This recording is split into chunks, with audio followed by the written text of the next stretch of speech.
Salut les dofs, c'est Joël Le Pavou, journaliste indépendant en Hongrie. Je vais vous présenter mon 11 de légende de la Hongrie avec 6 remplaçants. Pour le système, je vous propose un 3-4-3 avec un milieu en losange. J'espère que vous êtes prêts. Allez, c'est parti.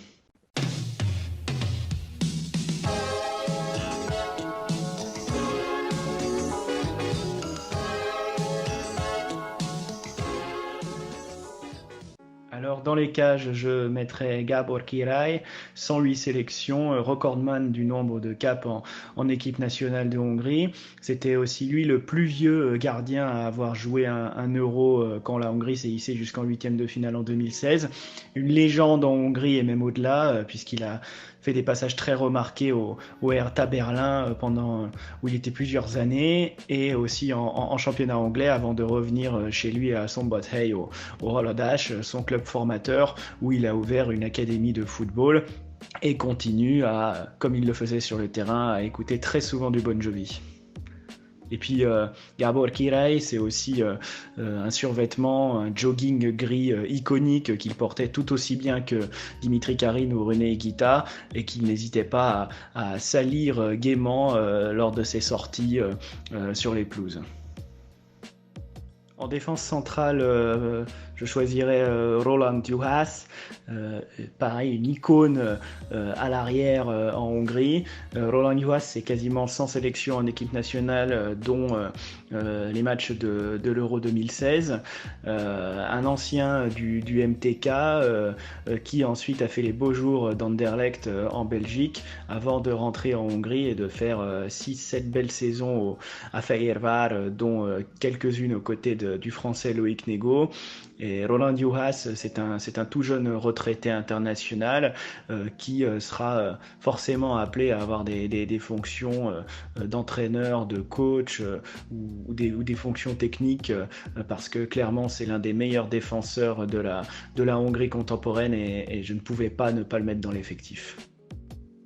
En arrière droit, je mettrais Kálmán Mészöly, une légende de la sélection dans les années 60 qui a joué les Coupes du Monde 62 et 66 et qui a d'ailleurs marqué un but contre le Brésil lors de ce match de poule où la Hongrie battit le double champion du monde en titre et où Pelé, je crois, s'était blessé pendant la compétition. Puis Kálmán Mészöly, au-delà de ses 61 sélection en équipe nationale. C'est aussi un parcours d'entraîneur, notamment de l'équipe nationale au début des années 80, puis de façon plus intempestive au début des années 90. Et Kálmán Mészöly, c'est un autre détail qui est assez intéressant, c'est que c'est le père de Géza Mészöly, qui a joué notamment au Havre au début des années 90, puis à Lille avant d'avoir plusieurs aventures à l'étranger, puis de revenir en Hongrie où il a été coach de plusieurs équipes. Devant la charnière centrale, pour moi, il n'y a pas de débat, c'est clairement Josef Bojic, qu'on appelait le lumineux, un relayeur, une vraie courroie de transmission à la Patrick Vieira, à la Yaya Touré ou à la Paul Pogba, toujours à aller récupérer des ballons et puis à passer notamment à Puskás, qui était excentré à gauche, ou à trouver Hideg Couti dans l'entrejeu. Et puis Josef Bojic, il avait été repéré dès ses 11 ans par le Kispesti AC, donc qui deviendra le fameux club du Honvéd, le club légendaire hongrois avec Puskás et consorts. Et puis au-delà de ça, Josef Bojic, il a aussi siégé au Parlement hongrois grâce à l'appui du Parti communiste et il a même dirigé un magasin de vêtements à Budapest. Donc Josef Bojic, au-delà d'avoir été le troisième joueur de l'histoire à avoir atteint les 100 sélections internationales, c'est un incontournable de l'effectif hongrois des années 50, de cette équipe d'or, et donc forcément un incontournable de mon 11 de légende de la Hongrie. Devant Bojic, plutôt côté droit, au milieu de terrain, je mettrais Tibor Nyilas, légende du Ferencváros, donc le grand club historique de Budapest, plutôt réputé pour être le club nationaliste et donc assez détesté sous le régime communiste, mais qu'importe. Et Tibor Nilashi, c'est donc 10 ans chez les Verts et Blancs entre 73 et 83, puis 5 années tout aussi fructueuses à l'Austria de Vienne entre 83 et 88. Puis Nilashi, il a participé notamment à cette aventure de la Coupe du Monde 82 où la Hongrie écrasa le Salvador 10 buts à 1. Record toujours inégalé aujourd'hui de nombres inscrits en phase finale de Coupe du Monde lors d'un match de poule. Et puis voilà, Nilashi, clairement, du milieu de terrain, et puis il était aussi capable de se projeter vers l'avant. C'était un vrai atout pour l'effectif hongrois des années 70-80, un petit peu oublié aujourd'hui malheureusement au détriment de l'équipe d'or des années 50. Mais pour moi, Nilashi, qui plus tard entraîna d'ailleurs le Ferencváros, avait toute sa place dans l'équipe. Au milieu de terrain, à gauche, je mettrais naturellement Zoltán Gera, une légende vivante en Hongrie, une légende surtout du Ferencváros qu'il a regagné après quasiment 10 ans en Angleterre entre West Bromwich et Fulham. Mais Zoltán Gera, au-delà de ça, c'est surtout un parcours absolument incroyable, ou plutôt une rédemption exceptionnelle à l'adolescence, puisque quand il a commencé à grandir, il séchait les entraînements de foot pour aller péter des fenêtres, voler, se charger de drogue, boire avec des petites frappes de pitch, donc sa ville d'origine dans le sud-ouest de la Hongrie. Et puis c'est grâce au Seigneur, j'allais dire au Tout-Puissant, ou plutôt à l'église pentecôtiste Higg Kazate, qu'il a retrouvé le chemin de la vertu, si je puis dire. Et puis derrière, Zoltán Gera, voilà, c'est une carrière absolument exceptionnelle, un retour en grâce au Ferencváros après son aventure anglaise. Et aujourd'hui, ça l'a mené au point de devenir l'entraîneur adjoint ou un des adjoints de Marco Rossi au sein de la sélection nationale, et de prendre la place de son adjoint qui lui-même avait eu le coronavirus. Et donc Zoltán Gera, à mon avis, on en entendra certainement parler soit sur le banc de la sélection nationale, soit sur le banc du Ferencváros à l'avenir. Juste derrière l'attaque, je mettrais naturellement Nándor Hidegkuti, le grand maître de la sélection hongroise des années 50, le chef d'orchestre, si je puis dire, du jeu de l'équipe d'or avec Puskás et Kocsis. Et d'ailleurs, le trio Hidegkuti, Puskás, Kocsis, c'est ce qui inspira clairement le Delta Eto'o, Henry, Messi du Barça bien plus tard. Donc Nándor Hidegkuti, c'était le premier 9,5 de l'histoire, toujours à dézonner, à surprendre ses adversaires. Et puis au-delà de ça, Nándor Hidegkuti, c'est aussi un entraîneur de légende, adulé en Égypte, notamment du côté de Al-Ahly, puisqu'il a remporté 5 championnats nationaux avec ce club égyptien. Et puis Nándor Hidegkuti, c'est aussi une légende du MTK Budapest, dont le stade porte d'ailleurs le nom aujourd'hui. En ailier gauche, je mettrais Balázs Dujak, une légende à son poste, le meilleur ces 15 dernières années sur l'aile, en tout cas de ce côté-là.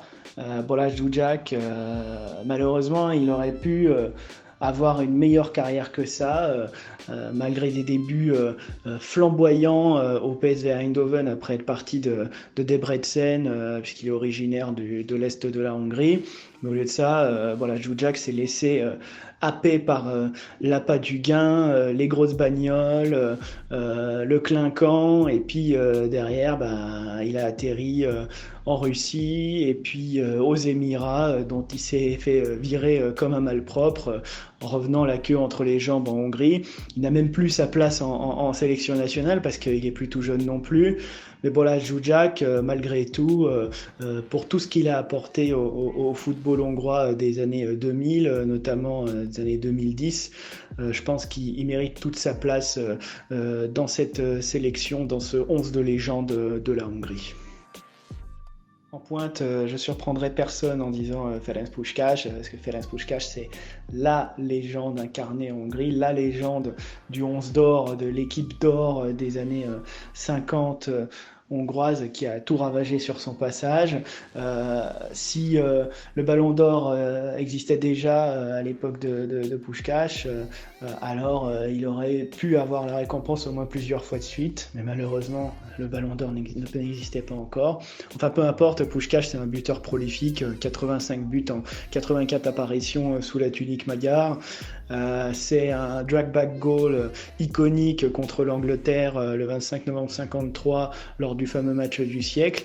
Et puis Puskás Ferenc, qu'on appelait aussi Öcsi, donc petit frère, c'était un gabarit assez trapu qui était capable de se faufiler dans les défenses, un peu justement comme Messi, même si Puskás était plutôt aligné en pointe.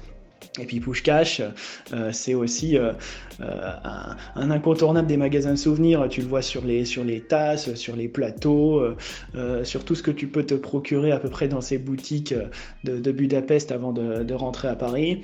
Et puis Puskás, c'est un enterrement digne d'un chef d'État en 2006, en présence de Sepp Blatter, de Michel Platini et de Franz Beckenbauer. Dans la basilique Saint-Étienne de Budapest. C'est un peu l'équivalent du Sacré-Cœur à Paris, donc je te laisse imaginer le tableau. Et puis, ou même de Notre-Dame de Paris, donc tu vois. Puskás, je ne pouvais pas ne pas le mettre parce que c'est lui le buteur ultime de la Hongrie, et c'est donc tout justement qu'il a sa place à la pointe de mon effectif. Et puis enfin, sur la droite de Puskás, pas totalement à l'aile, mais juste un peu décalé, Sándor Kocsis, tête d'or, avait mettre des coups de casque absolument dingues en sélection nationale. Je crois que c'est plus de 400 buts de la tête, toutes compétitions confondues durant toute sa carrière. Et malheureusement, Kocsis, il a eu un dénouement tragique puisqu'il s'est suicidé en 1979 à Barcelone. Kocsis avait rejoint les Blaugrana avec Zoltán Tibor, un autre mythe de la sélection nationale hongroise des années 50, et puis aussi avec Laszlo Kubola, qui pour le coup, lui, avait joué et pour la Tchécoslovaquie et pour l'Espagne.